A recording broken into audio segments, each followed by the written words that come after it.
अमित शाह संविधान से बढ़ के कोई नहीं है देश में। जिन बच्चों हीनियस को क्राइम डंडे जिन बच्चों के ऊपर एलिगेशन था उनके साथ मैं स्ट्रांगली खड़ा हूं और मैं कल चीफ जस्टिस ऑफ इंडिया के सामने भी अपोज किया हूं। किसको जिम्मेदार मानते हैं सर जो भारत सरकार को, इसमें कहीं कोई दो राय नहीं है। हाँ। और दिल्ली का जो प्रशासन चलता है वो होम मिनिस्टर के अंडर में चलता है। होम मिनिस्ट्री का मतलब हो गया उस प्राइमा फेसी जिसने ऑर्डर दिया है उसकी जिम्मेदारी, जवाबदेही, सब कुछ इसकी कार्रवाई होगी अमित शाह 100% है। अमित शाह हो या जो भी जिसने डायरेक्शन दिया हो, अमित शाह संविधान से बढ़ के कोई नहीं है देश में। संविधान ही अमित शाह की पोस्ट को निर्धारित करता है, संविधान ही प्रधानमंत्री की पोस्ट को निर्धारित करता है, संविधान ही भारत देश में सबको सारी पावर दी है। आखिरी सवाल है सर एक शॉर्ट में, सर जो पॉलिटिकल प्रोटेस्ट जो देश भर में चल रहा है, ऐसा क्या क्या असर- पॉलिटिकल प्रोटेस्ट है? आपने क्यों इस बात को बोला?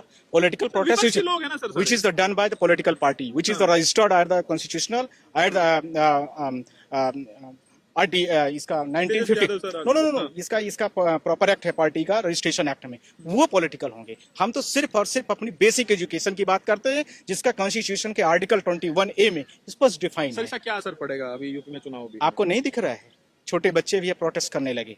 आपको यह नहीं समझ में आ रहा है? आज 5वीं का बच्चा है वो भी कह रहा है कि हमें पंखा चाहिए, हमको एजुकेशन सही चाहिए, हमारे स्कूल में टीचर नहीं है, हमारे स्कूल में फैन नहीं है, हमारे स्कूल में ये नहीं है। आपको दिखना चाहिए। तो सर राजस्थान में ये आंदोलन आपको दिख रहा है? राजस्थान में 3-4 साल में जो है बीजेपी ने सब खराब कर दिया, पहले कांग्रेस के टाइम में सरकार सब के ठीक था। पास समय है, बच्चे ऑब्जर्वेशन दे रहे हैं, सरकार सुधार करे।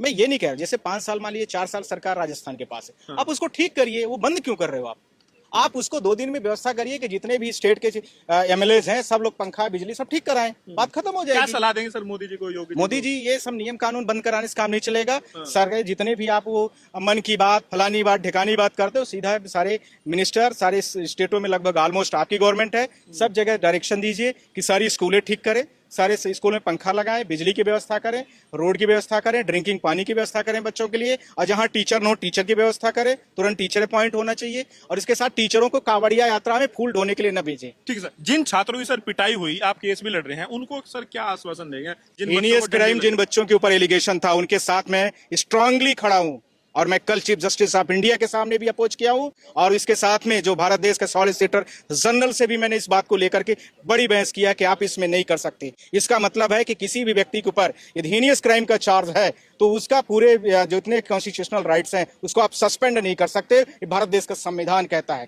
और यदि कल को वो सारे मैटर जिसके ऊपर आरोप लगे हैं वे एक्विटल हो गए, खत्म हो गए, तब उसके राइट्स कहां से आएंगे वायलेट होकर? इस बात का कोई जवाब नहीं भारत सरकार के पास, और भारत सरकार ये जानबूझ करके बच्चों को परेशान कर रही है, तंग कर रही है, इसलिए सारे कामों को जिन बच्चों को गलत तरीके से छुआ गया, डंडा मारा गया, उसको क्या कहेंगे? उसके लिए मैंने बोल तो दिया, उसके लिए कार्रवाई होगी, उसमें कहीं कोई दिक्कत ही नहीं। इसमें क्या दिक्कत है? शुक्रिया सर बातचीत। Thank you.